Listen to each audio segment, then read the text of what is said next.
Welcome to Link by Golf, where the stories of the game come to life. I'm your host Ross Maguire, and today it's just me and the mic for a solo episode. I'm taking some time to share a bit of my own golfing journey, what I've learned, what I've got wrong, and what keeps me coming back to this incredible game.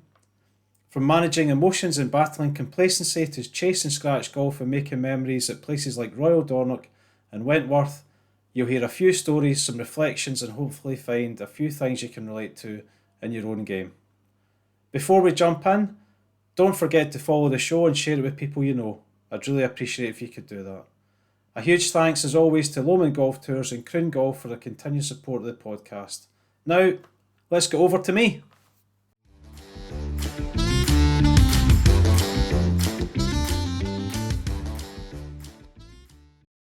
I'll jump straight in here with my first true golf memory. I would have been 8 years old and I was watching the Open that Seve Ballesteros won in 1984. And it was just something about Seve. I don't know if it was his putt on the last hole that he holed, the way that he holed it, his reaction. And I probably did watch the entire event that day, but something about Seve's character and the charisma and the flair that he had just really attracted me to the game. I'd been introduced to it probably before that. I'd know that I've been told I had a golf club in my hands when I was maybe 3, as in, I think my uncle cut down a club for me and I got to use it, and I've got no real memories of that. There might be a photograph or two or something when I was young that has got me holding a golf club, but I generally have no memory of that or recollection. So after Seve won that Open, the next day I spotted a golf club in what would be the Harry Potter style cupboard under our stairs. And the golf club was my brother's. It was full size. It was a 7-iron. I've no idea what manufacturer or anything. I just didn't even know what I was doing. But I took that golf club that day, or certainly very soon after that Open, and went into my brother's room. He's going to love this. And I went in his golf bag and found some golf balls. And I don't know if I had the wherewithal not to take the brand new ones. I doubt it. I probably just took them anyway. But I went away to a red blaze pitch, so red ash that you have in, I guess, lots of countries, certainly in Scotland because of the winters. You would have football pitches that were effectively like the surfaces, probably a little bit rougher than the surfaces at the Paris or the French Open tennis, or tennis courts that are made on blaze. So I went away down there on my own. I was 8 years old and tried to hit a golf ball with a full size 7-iron. And I just had no idea what I was doing. I couldn't get the ball in the air. I remember definitely thinning it and seeing the ball trundling along the ground. And I was so disappointed and so disheartened that I couldn't get it in the air. But what was really nice was, and I've no idea who the person was, a random person came up and basically showed me that you could hit the ball in the air and what he was doing. He didn't really give me any instruction, but long story short, I managed to get the ball in the air, and that was me. I was hooked. So at 8 years old, I had a 7-iron in the air with my brother's golf club, his golf balls, and I don't have a huge amount of memories that summer of playing a massive amount of golf. I know I did go back out again, and I played golf on an area of grass. It certainly wasn't a golf course. It wasn't even a football pitch. It was just a massive area of grass near where we lived. And then the funny coincidence was that we moved that October to a different house where there was football pitches closer to us. There was the pitch at my school, Ladywell Primary, and there was a pitch at the Motherwell Minors. We lived just across from it, so that was a football pitch as well.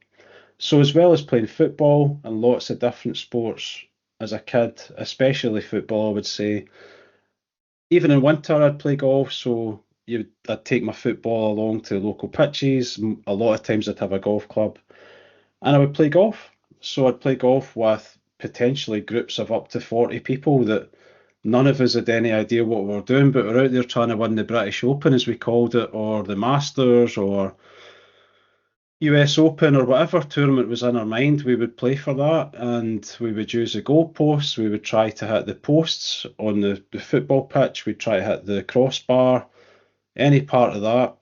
and then we would dig little holes, not on the pitch, but at the back of the pitches that to us were golf holes. I mean, they were massive. They were probably, some of them were probably 2 foot wide. But even then, if you think about it, with what people have done these days, trying to make golf an easier game, we were maybe ahead of our time, making these big holes we could hit golf balls into, and making it something that was realistic for us to achieve. So that was really the story for the next 3 years until I went and played, and I was very fortunate. So my first game on a golf course, and I believe I've got this right, was with a guy called Craig Purdy, Scott Bruce, and Peter Anderson, and it was at Larkhall Golf Club. I'd never been on a golf course in my life. And I remember being so excited. One of the parents of the three guys, I can't remember who, it was probably Mrs. Bruce, took us along there, and my mum and dad didn't drive, so I was very fortunate. I was asked along, and I can't remember much about the round, but I do remember that we tried to play again. It was a massive queue to get on, but it was just fantastic, and that really got my enjoyment going. And then locally to Motherwell, where I'm from, you've got Lark Hall, you've got Strathclyde Park Golf Course, and I basically went between those two. Either most times I was again very lucky. My mum and dad, as I mentioned, didn't drive, so it'd be Mr. and Mrs. Anderson, Mr. and Mrs. Bruce, probably Mr. and Mrs. Purdy, and other people would take us there, and I'd be getting my game of golf with my half set and just loving it and loving the time with those guys.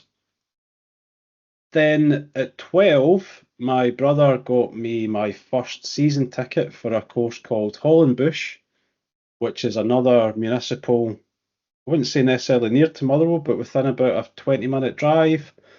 And my brother got me that for my 12th birthday, and I was over the moon. Couldn't believe how happy I was to get it. And we went out that day. I think it was on my birthday, or certainly around my birthday. And he made the mistake of giving me a short hole because he thought, because I hadn't, in his mind, been on the golf course a lot, that I wouldn't be very good. So he gave me a short hole, and I certainly beat him pretty comfortably. I know that that was the outcome of the day, but more importantly, I was just hooked in golf and getting to play with him. My brother was a really good influence on me in terms of golf, in the sense that he could play. I'd obviously borrowed his golf clubs when I was younger, and also he had some friends that played golf, one in particular, Wilson Bryson. Wilson, I hope you're listening. Wilson was a Scottish international, fantastic golfer, and I got to play with him. My brother's 14 years older, Wilson's, I think, 15 years older. So I got to go and practice occasionally with both of them at Holland Bush on the practice area there, which was just awesome. They were probably hitting 9 irons the distance I was hitting a 5 iron, but to have people around me that could hit the ball was just fantastic to learn from and watch, and that definitely kept me going in terms of inspiration. And I kept playing other sports. I was still playing football with my friends. I wasn't playing with a team or anything because I wasn't good enough.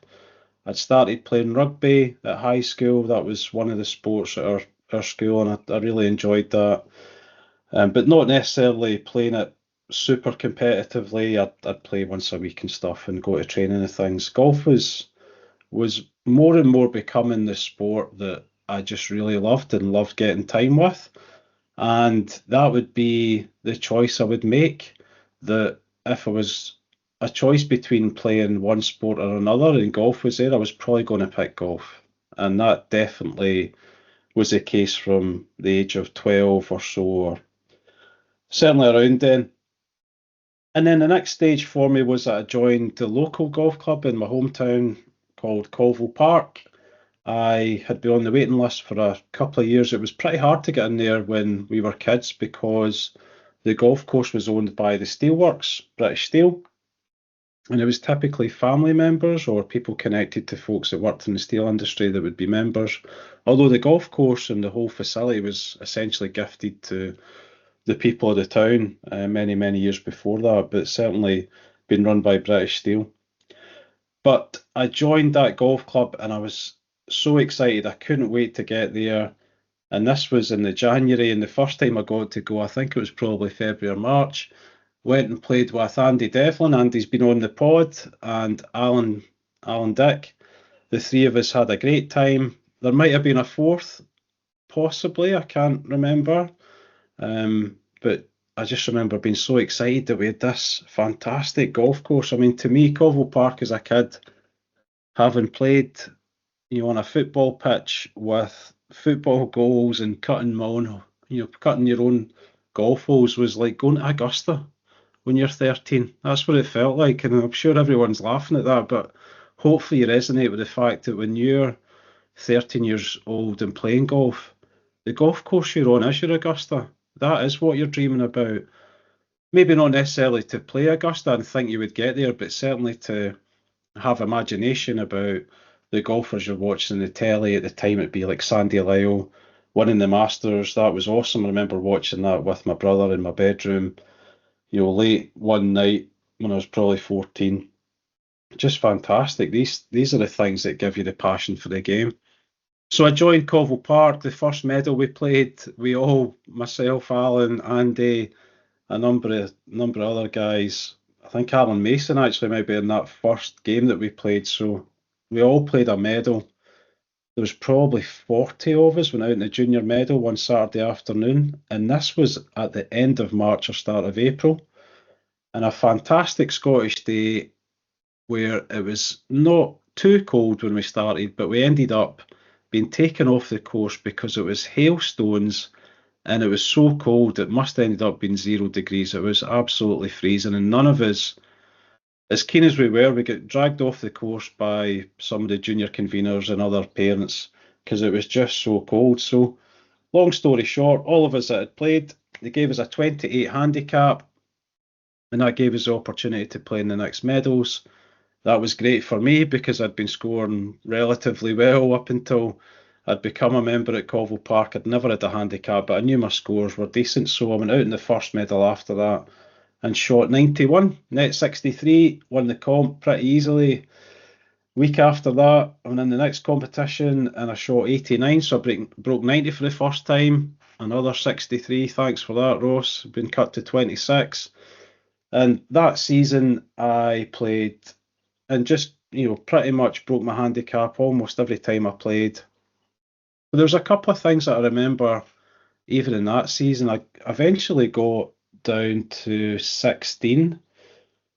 I had another few scores. I think at some point I shot probably 81 off about 21, which definitely cemented the fact I was going to get cut. They used to call it Rule 19 back then, where the handicap secretary would look at your scores and just say, look, you're definitely better than this. But what's really strange in a way, and it ties back to something that I've struggled with playing golf, and I don't want to say it's something that's held me back, but it's definitely been a feature since that age. I remember I played a medal at Covill Park as a junior. I was 13 years old. Actually, maybe I'd turned 14 by then. And I was playing off 21 at the time. I'd been cut to 21. And I was playing the medal. And through 7 holes, I was 2 over par. Which, when you're playing off 21 and you're 14 years old or whatever, I mean, all sorts is going through your head. I mean, I'm thinking, oh, I'm going to break 80 for the first time. And this is a theme that people like Jamie Edwards and Carol Morris and Bob Rotella would talk about. And I'm talking about in the context of a young amateur golfer. Gary Christian talked about this on my podcast. The emotion of what you're doing is then the problem. The emotion and excitement gets you into golf. It gets you passionate. It gives you the energy for it. And then, unfortunately, that emotion and love and passion and drive and energy, when you're on the golf course, can be a real killer for you. So, long story short, I'm sad to say that, and I'll never forget that day. I'll never forget that round and what happened on the 8th hole. I had a very good drive up the middle of the fairway. I'm 2 over par. It's a par 5. I've got my little John letters 5 wood in my hand, and I can remember it as clear as day. And I hit it out of bounds onto the railway. So there's a railway goes through Covill Park Golf Club, comes, I guess, from Glasgow, goes into the old steelworks, or what is the old steelworks now. The railway's no longer there, but certainly the feature of it's still there. So anyway, I gave it the choo-choo, hit it straight into the out of bounds, and of course that's a 2-shot penalty. I dropped a ball, hit another one out of bounds. I dropped another ball and hit another one out of bounds. and then I dropped a fourth ball and hit it up the fairway, ironically, with my little 5-wood. And I'm not proud to say, but that 5-wood post that shot got the helicopter treatment for certainly the first time in my life. I'd never done anything like that before. Got the helicopter treatment, and I threw it from the middle of the fairway into the railway, which was a decent distance actually. So having got over that, I guess I went up to hit my, what would that be? Would that be my 8th or my 10th shot? From about, I don't know, 130 yards or something. Whatever it was, I can't necessarily remember, but it was some like a 7, 8 or 9 iron that I hit. And I proceeded to hit two shanks onto said railway. And my reaction to that, now having lost, how many is that? 5 balls, was that I NR'd, of course. I'd been 2 over par, NR'd, said to the guys that was me done, and I trudged my way back down the fairway, climbed the fence onto the railway. Now, it's not an electrified railway, I'll point out, it was diesel trains that would go up and down. There was only one every 2 hours or something. We were pretty safe. I went and located the 5-wood, picked it up, and snapped it over my knee. And the irony about that is I actually bought that 5-wood with my own money. So I learned a big lesson there in the sense of immediate regret. I mean, like, I don't have a 5-wood anymore. What am I doing? That was just ridiculous. So anyway, that maybe gives an insight into sometimes how emotion on the golf course is definitely, I don't want to say held me back, but been a feature. And I'm sure it's a feature for everyone that's listening here that plays golf. It's incredible, as I mentioned, that energy, you've got that drive, that love of the game gets you on the golf course, and it's that energy, drive, and love of the game that can, in a sense, hinder you and cloud your judgment. So, wrapping up on that one, thankfully, I think there's another medal maybe the next week. After that, had a good score. I got cut to 16 that year, which was fantastic. I'd gone from 28 to 16 in 1 year, just amazing. Just a phenomenal year for me. It was awesome. I was delighted with golf, and that progression continued. I remember when I was 16, about to turn 17, I finished third in the men's club championship, and I know that Les Innes, who's a very good golfer from my club and a great mentor to me, captain for a couple of years, was the secretary, fantastic golfer, won the club championship many times. Les won it that year, and I won the youths championship, so I won what would be the under 21s, and I was 16, and I finished third, and I was just so excited. I was blown away that I could finish third in this men's competition. It meant so much to me, and I got to play in the match play. I can't remember how I did. I think I played Les actually, and I probably got hammered by Les, as he would do to me many times. But that was a real funny one, because despite doing that at 16, I never finished better than 8th, I think, in the next, what would it be, 12, 13 years until I won it. So I'll get to that part a little bit later, but it maybe shows you that, for my own golf, I think I got down to 5 that day in the club championship for the first time. And as I mentioned, I was so delighted with a good number of decent golfers at Covels, with a really good group of guys. And I certainly loved my golf, and I wanted to get lower. And it took me another couple of years to get down to probably 3 or 2, something like that. And I went to uni, still played a decent amount of golf. But I was a frustrated golfer. I could do things like, score reasonably well for 14 holes and just kind of blow it. And I'll circle back and give an example of that. I was probably 15, maybe it was the year I was 16, but I've got a vivid memory that I played in the men's medal, because Covell Park were quite progressive. If you got your handicap down to 10, you were allowed to play in the men's medals, and that really helped us all develop. So I was playing this men's medal, and I definitely started with 2 pars, I know that. And then I birdied the fourth, the fifth. The fourth's a par 3, fifth's a par 4. Sorry, I birdied the third. Yeah, birdied the third. Long par 4, I birdied the third. Birdied the fourth, short reasonably short par 3, birdied the 5th, which is a hole you can knock on. I can't remember if I knocked in the green, but I made birdie in a drive hole par 4.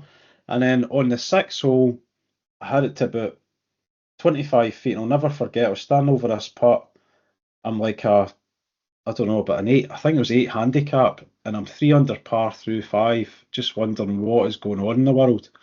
And I stood over a 25-foot putt, and the sun came out, so the clouds actually parted as I was standing over the ball, and I hold this putt to go 4 under through 6.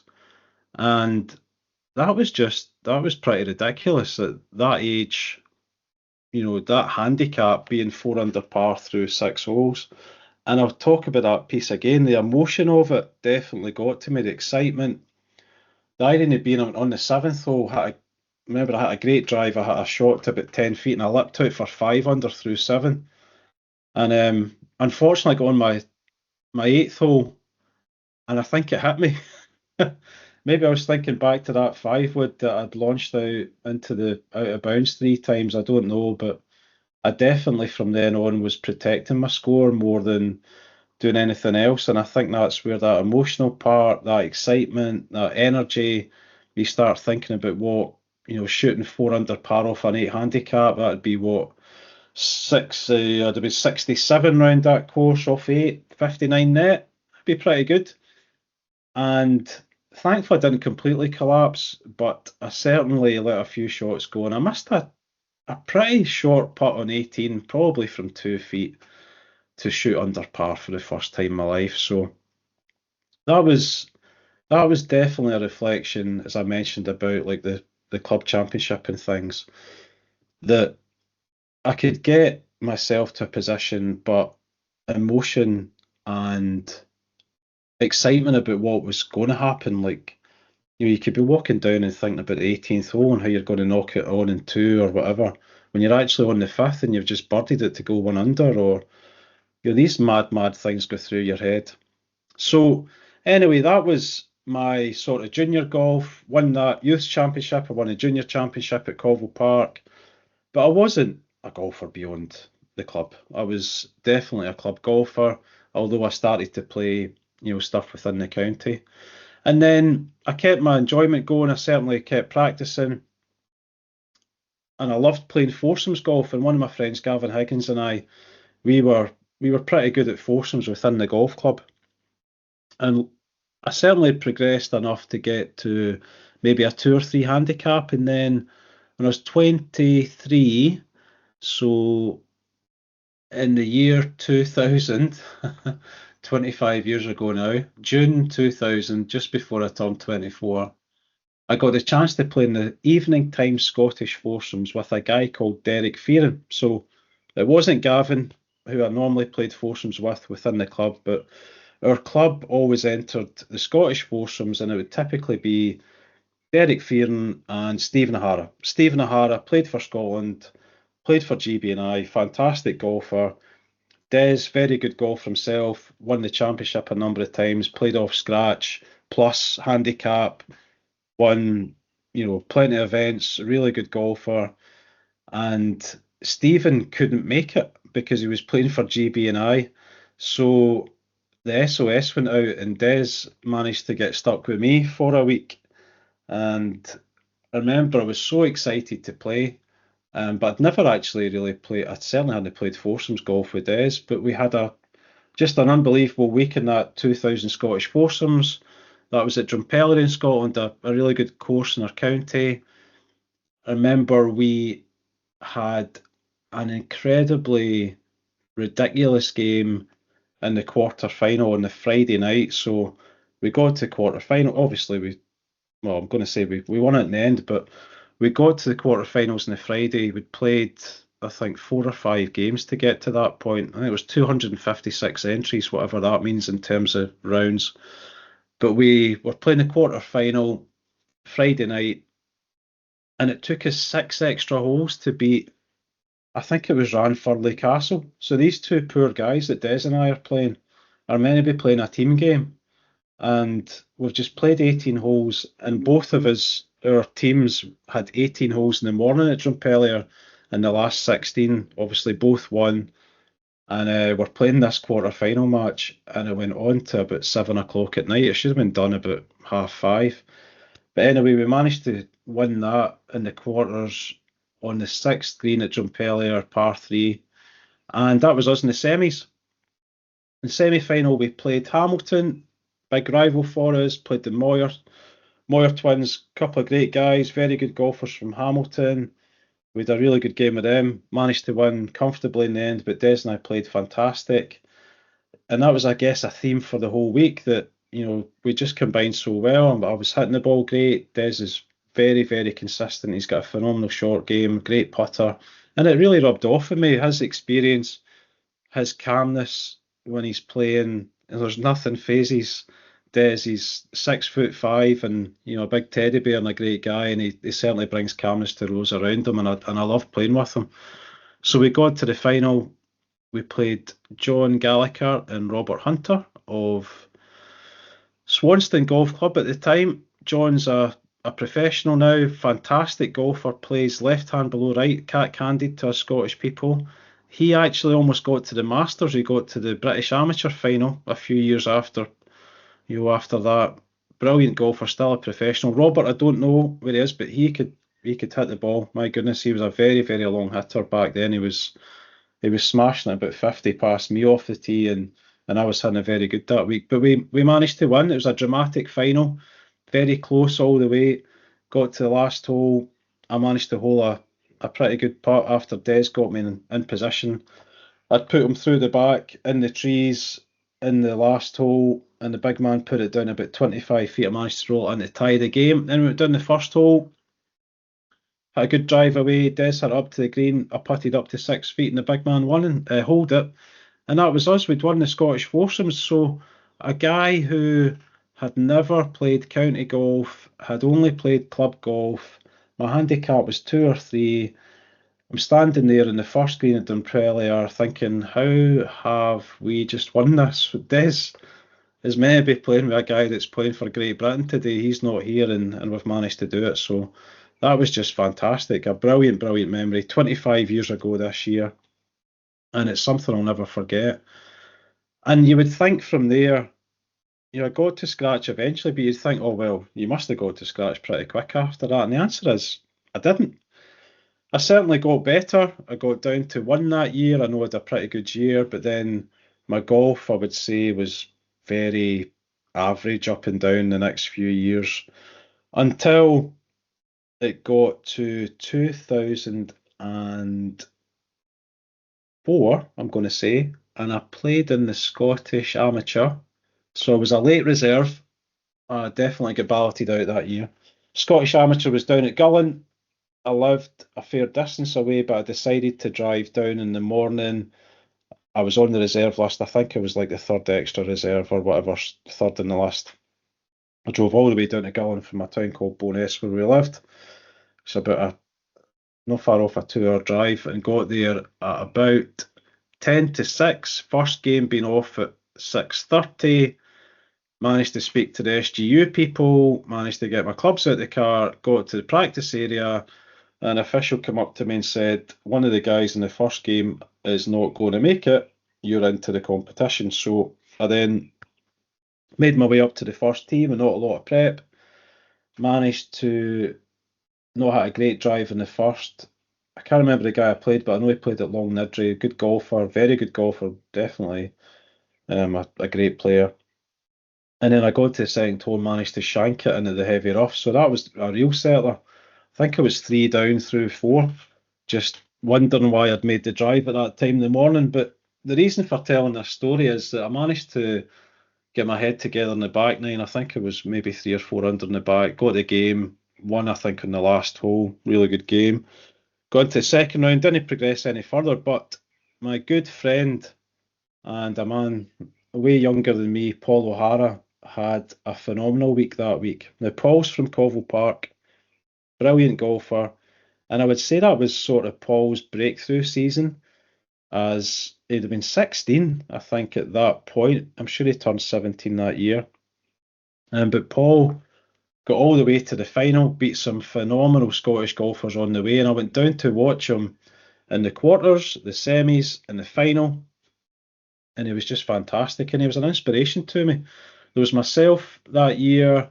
I got in as a reserve. There was Ross Lando played in it. Ross was off a scratch. Ross Kellett was playing for the Scottish team, probably off scratch or plus, which Stevie Hawke from our golf club was playing as well, I'm sure, that year. Hake Hamilton. So there was, I think, 6 of us went down to the Scottish that year, and I was definitely the worst out of those, but it was a great inspiration to me. And watching Paul get to that final was just fantastic. Didn't win in the end. George Murray played phenomenal golf, hold a couple of amazing putts at the end to beat Paul. But that gave me a determination. I saw these people around me at my club that I thought, do you know what? If I put a bit of practice in here, I can definitely improve my game. At the time, I was off 2, or I was probably heading for 3 again or something. But I put practice in. I went to the pro at Colville Park, a guy called Jim Stark, who hadn't long joined at the club. Jim was a really great coach for me. He believed in me probably more than I did at the time.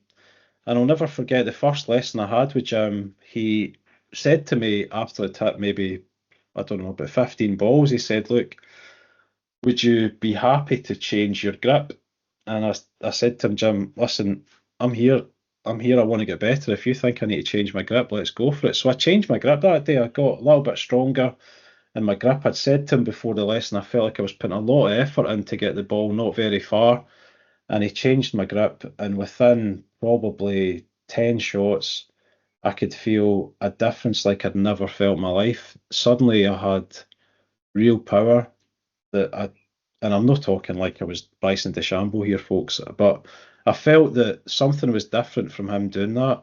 A couple of other things he worked on with me, and I committed. I said to myself, right, the guys at the club that I know, these younger guys, and some of the folks around my own age are a little bit older.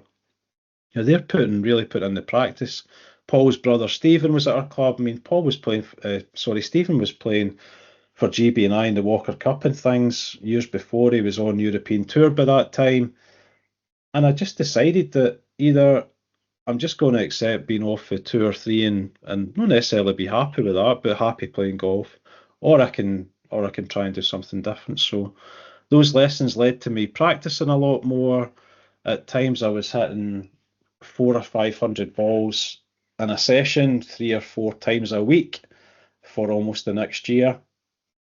And what's really funny is I joined Dalmahoy Golf Club at the same time. So I was a member at Colville Park in Dalmahoy because I worked in Edinburgh.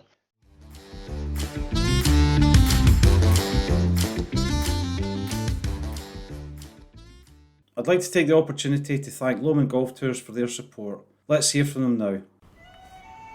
At Lomond Golf Tours Scotland, we understand that choosing the perfect golf trip can bring its challenges. With more than 500 golf courses in Scotland and another 2,000 around the UK and Ireland, many of our guests don't know where to start. But for Lomond Golf Tours, it's not just about the golf, it's about providing an experience that will exceed expectations, that will turn dreams into realities, and that will create memories that last a lifetime. Lomond Golf Tours have helped thousands of guests build bespoke golf trips to create a magical experience. Travel in style, whether executive chauffeur travel, whether it's golf on a major championship venue or one of our hidden gems, 5-star accommodation or a boutique bed and breakfast, or is it whisky tasting on a private boat? Lomond Golf Tours are here to help build the tour of a lifetime. Whether you're celebrating a special occasion or ticking it off your bucket list, embark on a trip that you'll remember forever. To learn more about our offerings for 2025 and beyond, visit www.lomondgolftours.com. Now let's get back to the pod.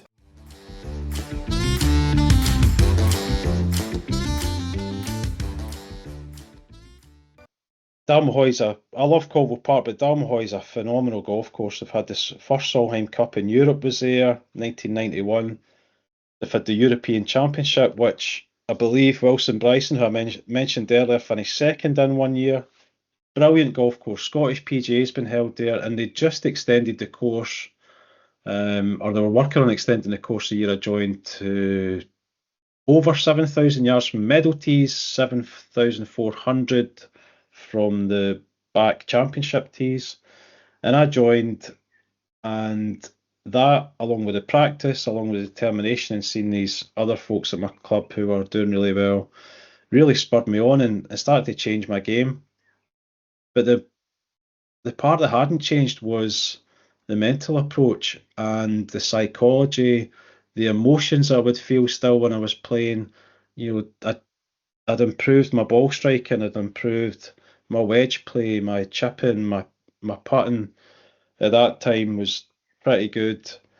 But the thing that would hold me back is I'd get to maybe 1, 2 under, and then an 8 would appear, or a 9, or I've I've got a great record where one time, not long after they brought in net double bogey for the Congu handicap system, people remember that. I famously at Hamilton Golf Club was 3 under through 11 holes and took an 11 on the next hole and still got my handicap cut because it counted as a net double bogey for handicap purposes. So there you go, folks. That gives you a bit of an insight into the shed as a golfer. So long story short, I joined Dalmahoy and I still knew something wasn't right. I could see my game coming on, but I'd get in good positions and it just wasn't there at times. But by strange coincidence, when I joined Dalmahoy, the professional there, Scott Dixon, who's been on the pod, absolutely brilliant guy, really respect Scott. He's certainly somebody that I owe so much to in terms of my game. He had arranged sessions with a few different people. So Kendall McQuaid was one, talking about instinctive golf, which we talked about on that episode with Scott. But this session came up and it was all about performance and mentality. And I thought, I need to go to this. Now, this was a group session. There was about 40 people there.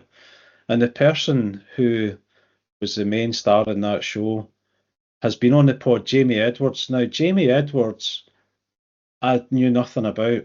I went to this seminar and he talked about how you feel on the golf course, what your mentality is, what you're thinking about, what you're looking at, how you're breathing, how are you switching on and switching off.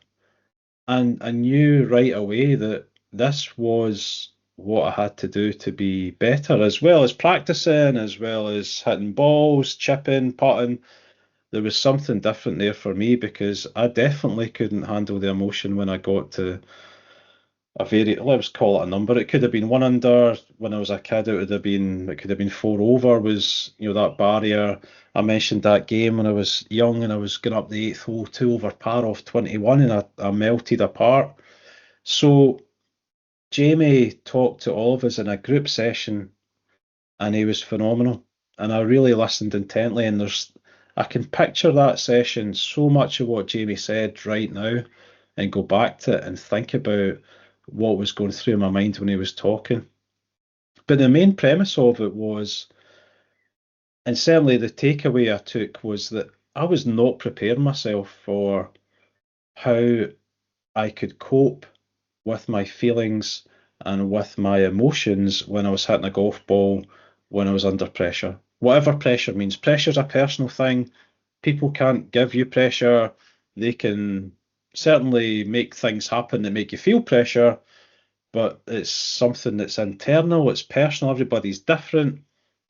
But Jamie, the biggest thing I remember about Jamie there was he talked about pre-shot routine, and the most important part, he taught us how to breathe.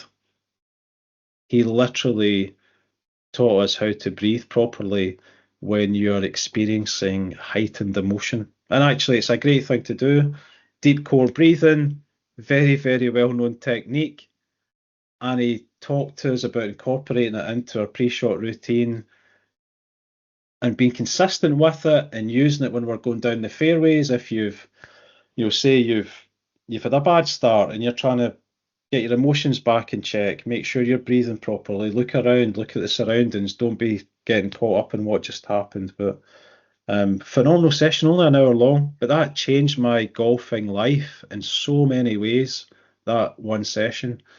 But it didn't change it right away, and I've got to tell this story. So I mentioned as a kid, I had the 8th hole debacle with my 5 wood.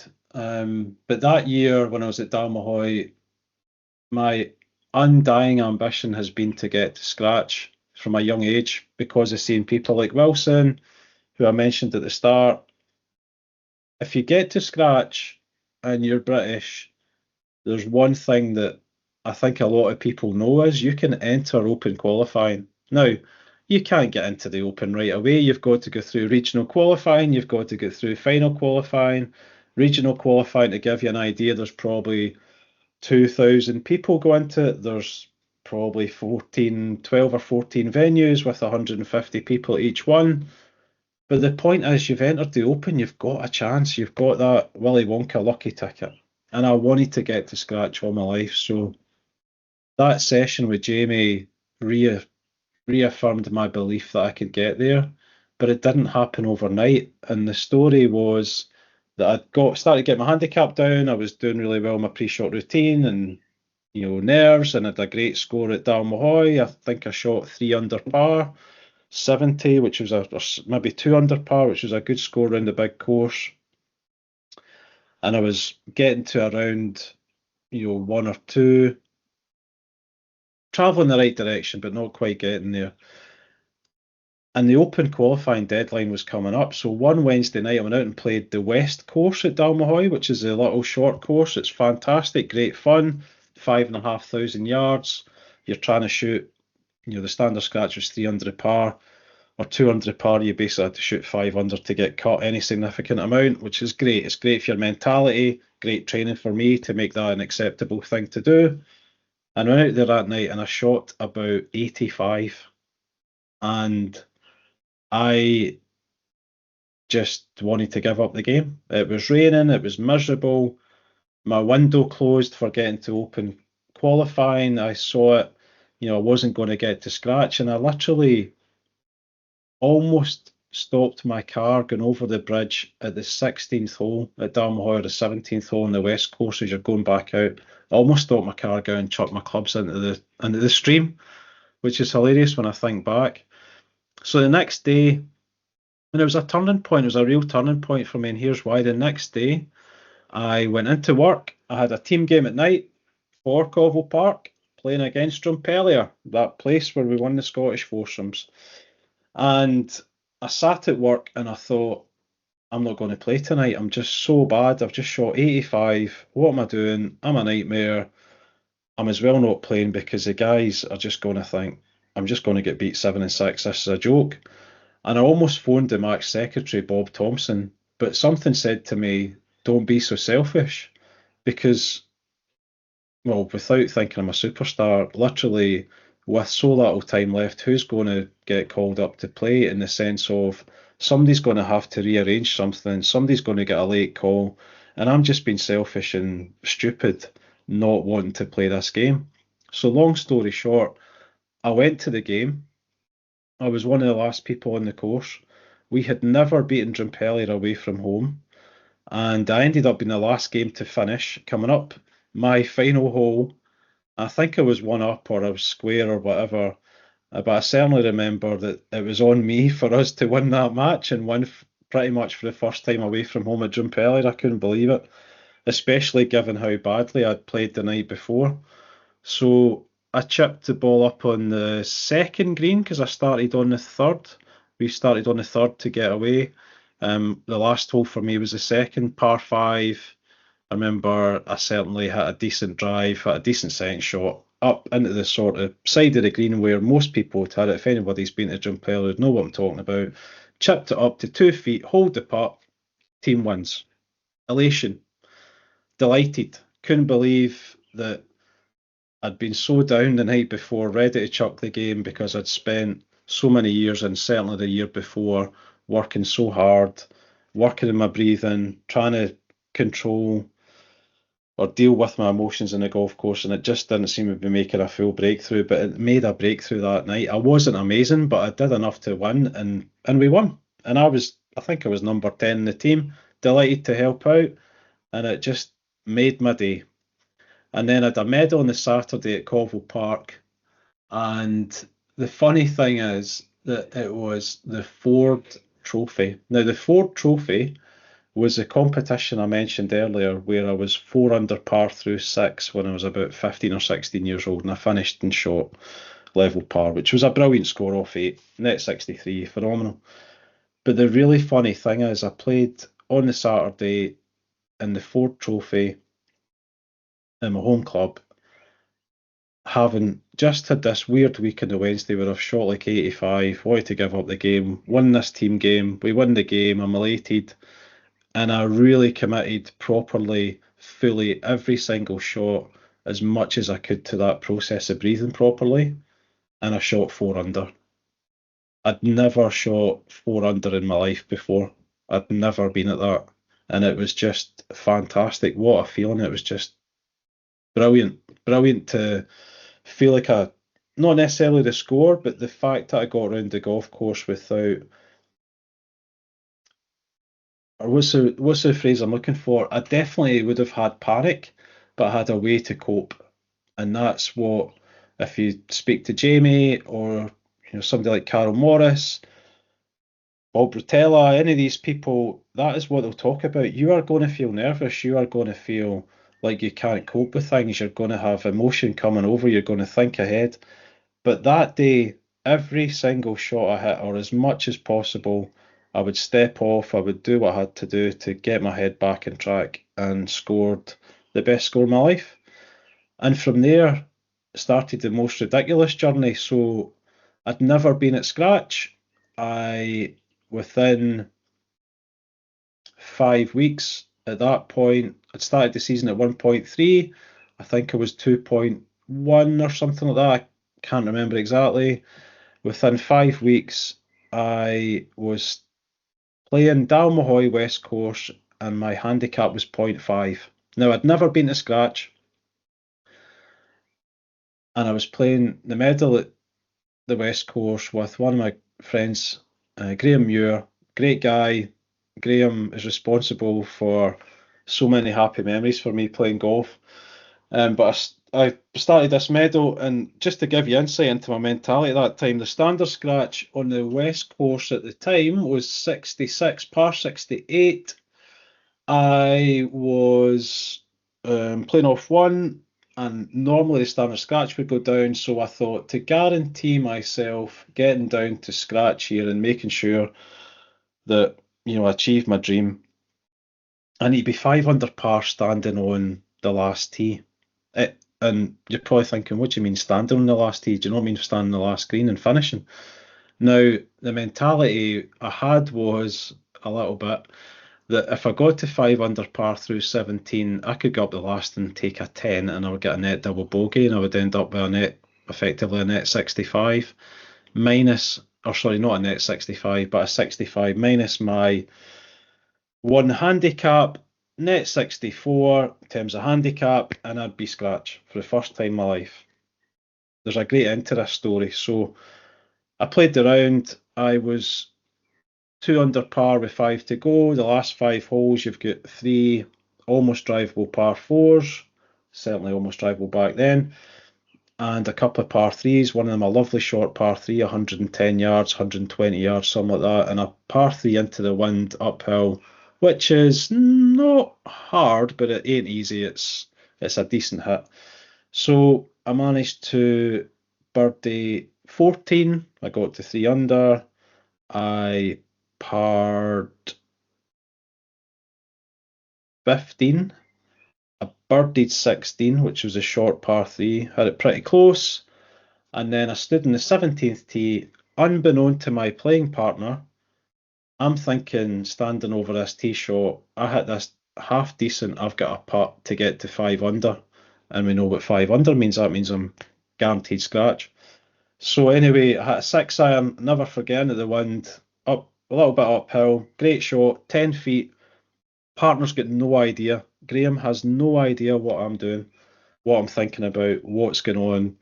He obviously knows I play off 0.5, but I think the furthest thing from his mind is that I need to hold this putt to get to scratch, because I'm 5 under or 4 under par already. Anyway, I hold the putt. I will never forget the feeling of holding that putt, and I literally basically ran round the green screaming my head off, to which Graham just looked bemused. And it's one of the greatest golfing feelings I've ever had. It was just brilliant. Achieved something I'd wanted to do all my life.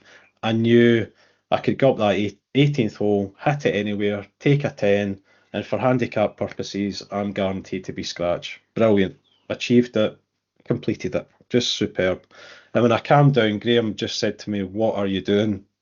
That I know you hold the putt, but what's going on?" And I told him the story, and he just looked at me like I was stupid because he's like, "You're 5 under par. What are you worrying about taking double bogey for?" Anyway, I went up the last hole, managed to par it, shot 5 under, fantastic. That's me. I've made it to scratch. And that year was brilliant.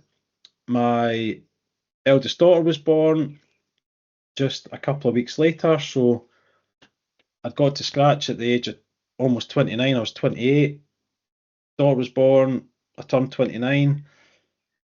Virtually my first game back after that was the club championship at Covel Park, which I said earlier I had never finished better than third since I was 17 or 16 or whatever age it was, and started with 75, which wasn't great. I was well behind, but I sort of knew there was ways that I could get back into it.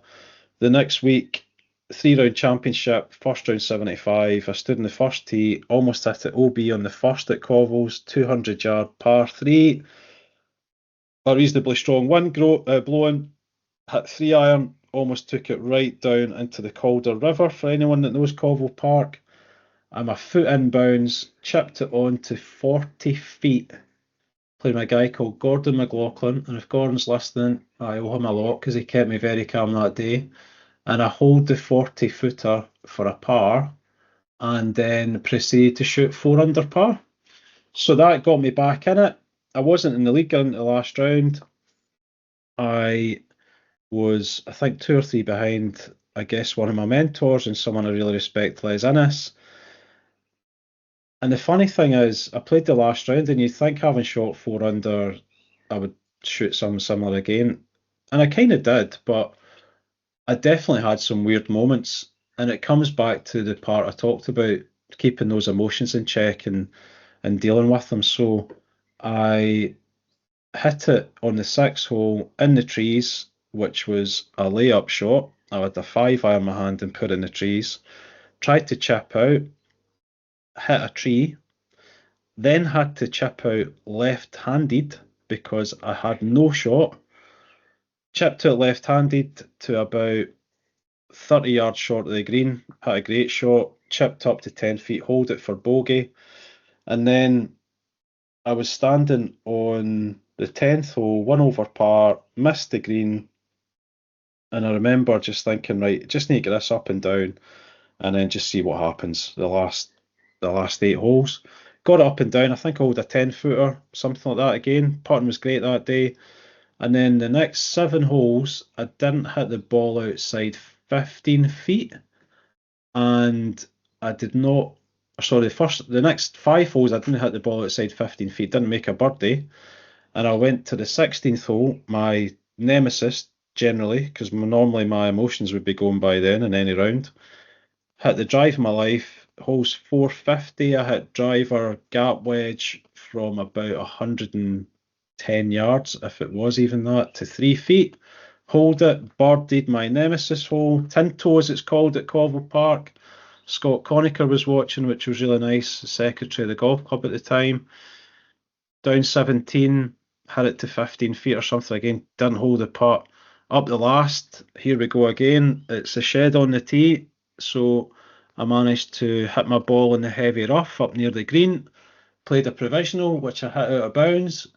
Played another provisional, which I think I hit in the heavy rough on the other side. So I'm walking up the last hole, level par, thinking, what have I done? I've hit it in the heavy, I'm going to lose this ball. I walked up, and Stevie Hawk's dad, Billy Hawk, thank goodness for Billy Hawk, walked onto my ball, found it.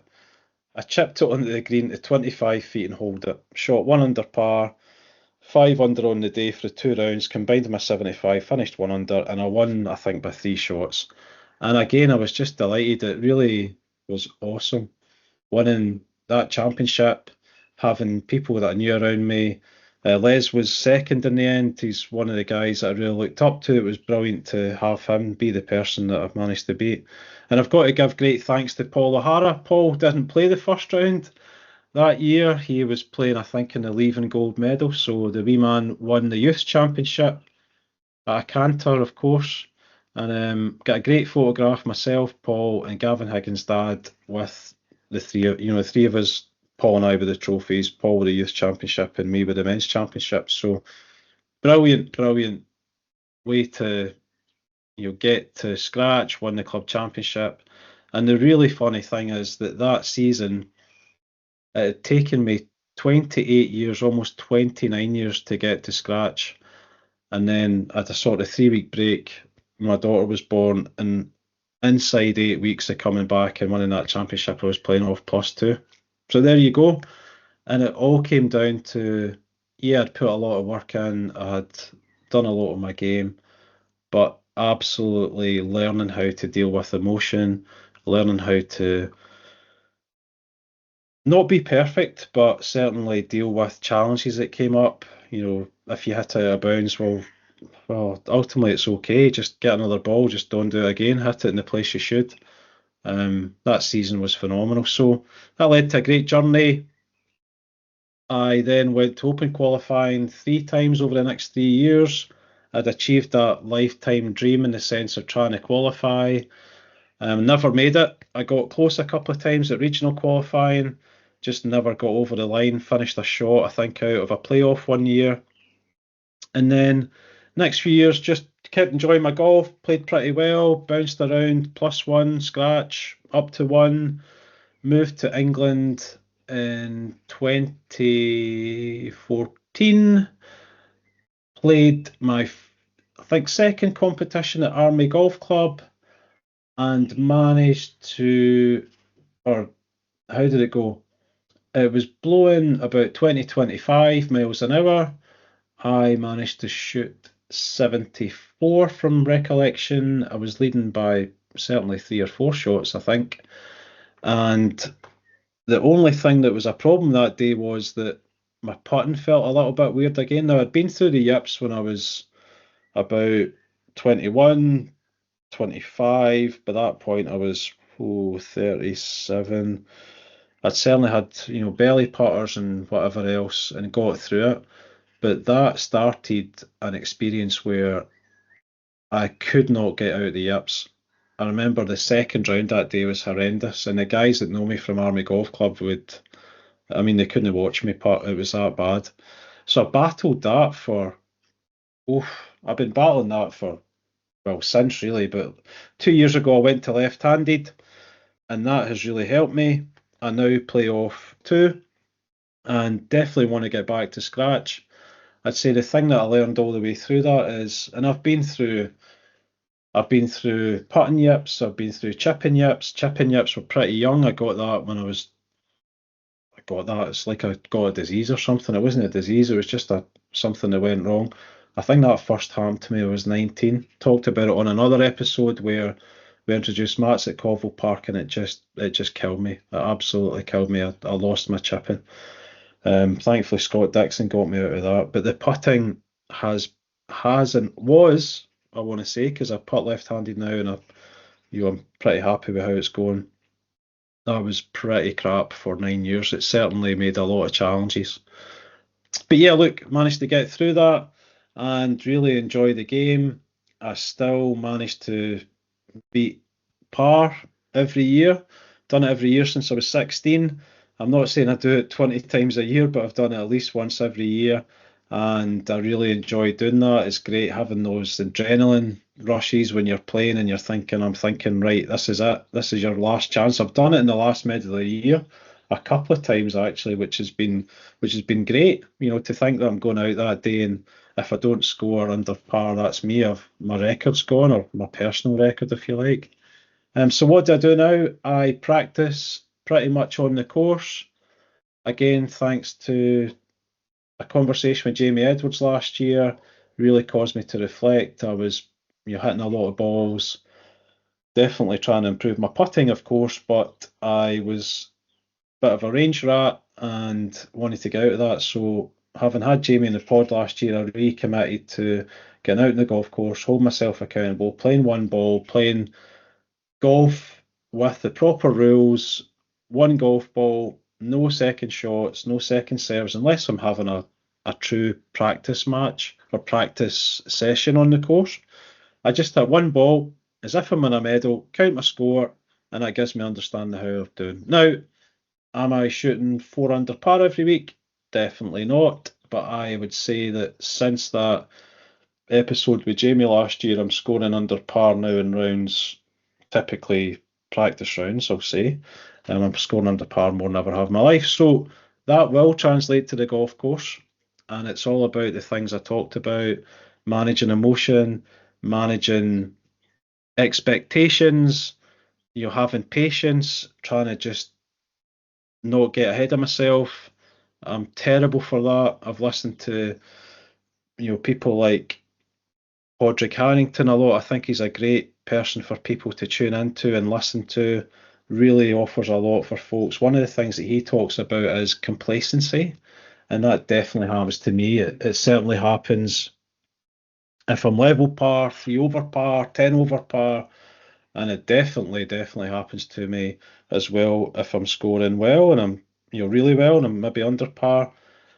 I remember a situation in the winter there. I was playing a game against myself off the front tees to try and score as low as I could, and I was 3 under par through 9 holes, starting the 10th tee, and I just pulled out driver because I'm feeling super confident and forgot the fact that the tee is 50 yards forward, therefore the trouble's 50 yards more in reach, and winged it straight OB.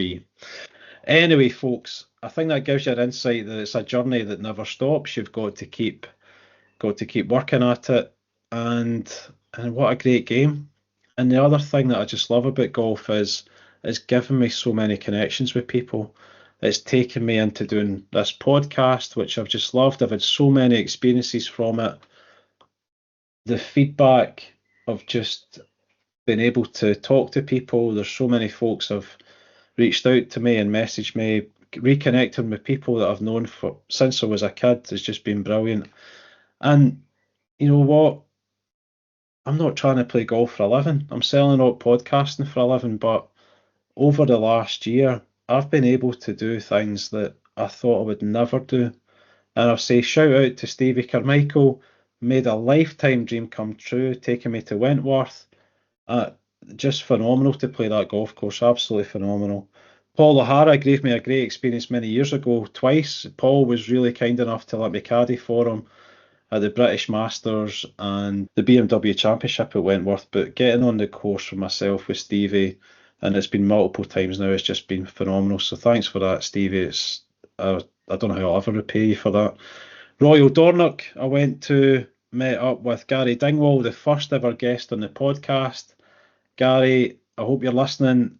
You definitely made a lifetime dream come true, and it was great to get beat 5-0 by you in such a great week. The weather was phenomenal. We played Royal Dornoch 3 times, Cabo Highlands, better known as Cashel Stewart to the Scots, and Brora, which is just phenomenal. One of the best golfing weeks of my life. Absolutely phenomenal. Just loved it. And then I'll share one of my favourite golf courses while I'm on the topic of golf courses, and that is Cran-sur-Sierre. So I'll say to people, if you ever get the chance, go and see Cran-sur-Sierre. I know it's in Switzerland, I know it's up a mountain, but you will not believe how stunning this place is. It's absolutely phenomenal. So I think I'll wrap up here, folks. I've spoken for about an hour, but honestly, it's absolutely flown by. I've loved sharing some of my own journey. It's exactly why I do this podcast, to connect with people through the game, hear their stories, and share a few of my own. I've loved having the guests on.